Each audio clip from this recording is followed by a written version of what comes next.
This guy has a super rare condition where he has to drink 20 liters of water every single day. But how is this possible, and isn't this dangerous? I have to drink 20 liters of water a day to stay alive. 20 liters? Can your body even handle that much water? Isn't that water poisoning? He may look healthy, but he suffers from one of the world's rarest conditions. It's a lot of water. Yeah. This is a lot of water to many others, but to me, it's only the water for 1 month, so it's 500 liters.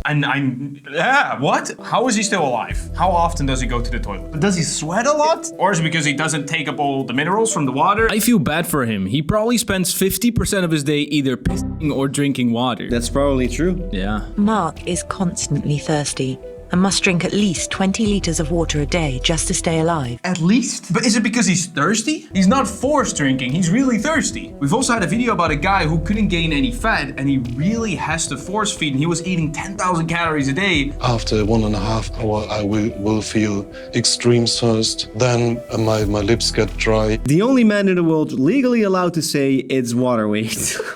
These comments are pretty funny. Yeah.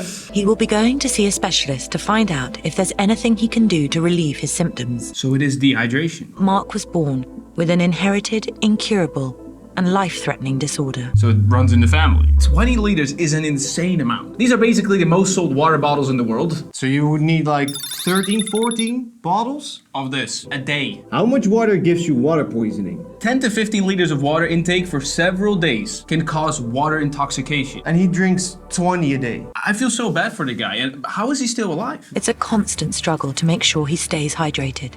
Repeated episodes of severe dehydration could result in seizures and brain damage. I will get very high fever and dizziness, can't remember things, and I do not know in extreme where I am and who I am. We drink like 3+ liters of water every single day. How much water does a person drink per day? 3.7 liters. What? That's a lot. That's a lot. But still, it's not 20 liters. Mark suffers from an incredibly rare disorder known as renal diabetes insipidus, or nephrogenic diabetes insipidus. When the names are like that, you know it's a rare disease. Yes. Okay, so what is happening to his body? It is caused by a defect in Mark's kidneys, which aren't responding to the hormone responsible for water retention. His body's not really telling him to retain the water. Can food actually help with this? Because you've got, obviously, salt, But also carbs? by eating more carbs to retain more water in the muscles or in general in your body. And I need to go to the toilet maybe 1.5 hours. So sometimes I use the tree, sometimes the toilet. I wake up in the night. How does he sleep? So obviously he needs to wake up to drink water to not get dehydrated, but Also to pee. because he drinks so much water. What? I already think it sucks when I need to wake up once to pee. Then I go to the toilet and go back and sleep again. So you can say, okay, maybe it's 20 times a day or 18 times. How would you live a normal life? Like, You can't. just work in general? 36-year-old architect and tour guide. Architect, you do have a toilet nearby all the time, most of the time. As a tour guide, he can, like, maybe has his connections as a tour guide, so he can just always...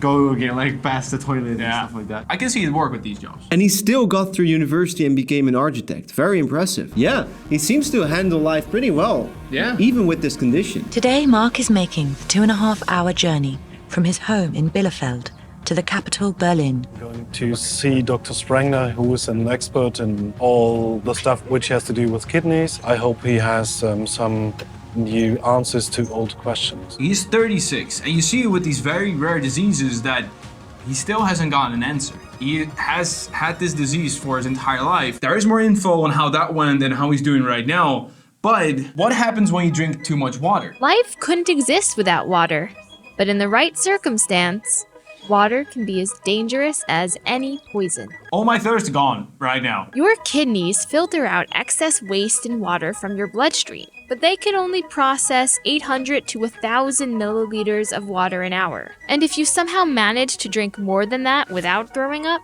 you can run into trouble. Drinking a liter of water in an hour is not that hard. I can chug a liter away during a workout, like...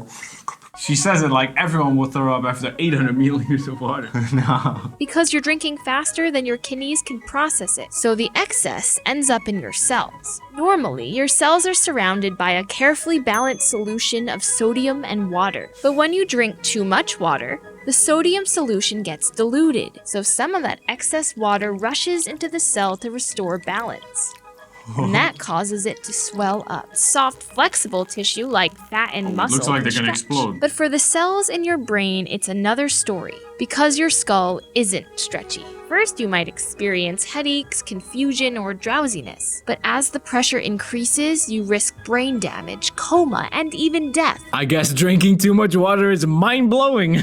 That went from 0 to 100 real quickly. Like your cells will swell, and then eventually you will... Coma or death. Yes! A 64-year-old woman, for example, died the same evening after drinking between 30 to 40 glasses of water. How would that happen on accident? She's not mentioning anything about sweating, which kind of sounds like you can leave that out of the equation, and it's just like your kidneys can handle 1 liter of water an hour, and over that it's bad no matter how much you sweat. A study found that 1 in 6 marathon runners develop at least mild water intoxication because the race stresses their body, including the kidneys. So during a marathon race, your body doesn't excrete water efficiently, and that's why you build up water in your cell swell. The good news is, severe water intoxication is rare and is more likely to happen in people who have kidney issues, since they can't process water properly to begin with. Plus, there's an easy way to stay safe. Drink when you're thirsty, and then stop. If you want to make sure you drink enough water, but not too much water, check out the app. We have a fitness app, workout programs, but also with a water tracker. You can track your water, and then if you finish the day, boom, well done. Let's see how Mark is doing at the doctor. Heading up the hormone clinic, Mark's condition is very interesting. It's a very rare condition. Unfortunately, we do not have a very good treatment for those patients. Not to say we cannot cure it, but we not even have a reasonable treatment for those patients. He doesn't say for 100% that it's incurable, so that's good, but they aren't close yet. No. as the kidneys don't respond to the hormone, they miss the signal to absorb water, causing excessive urination, thirst, and dehydration. Mark is quite well in the moment, but if he doesn't have access to water, the situation can become very critical and very fast over time, and that is at the end life-threatening. Diuretics are normally used to treat high blood pressure. They increase the amount of salt and water that is passed by the kidneys. Less salt in the body may also reduce the urge to expel urine. It's an experimental treatment, but Mark has nothing to lose. This sounds dangerous, kind of, because it could make everything even worse. Bodybuilders sometimes take diuretics to be more dehydrated, to look more shredded. Usually it takes about 1 to 2 weeks to see whether there is an effect or not. So I would recommend to move on with that, try, and see whether it works. A few weeks later, the diuretics seem to be working. Mark doesn't wake up in the night to go to the toilet as often as he used to, What? and now has enough energy to pursue his hobbies and Perfect. social life. That's so great! That's epic. I didn't see that coming. My daughter has this condition, and I thank him greatly for shining a light on it. She suffered daily with it, and when she watched this, she realized she's not alone. It also sounds like he almost found a cure for this. Yeah. So Mark found him treatment, and he seems to enjoy life a lot better now. In the last video, we looked at World's Strongest Man trying climbing for the first time, and is he too heavy, too big to actually hold his own body weight, or will he surprise you? He actually surprises. Just watch. Subscribe to his link and hit that bell, and make sure to download the app.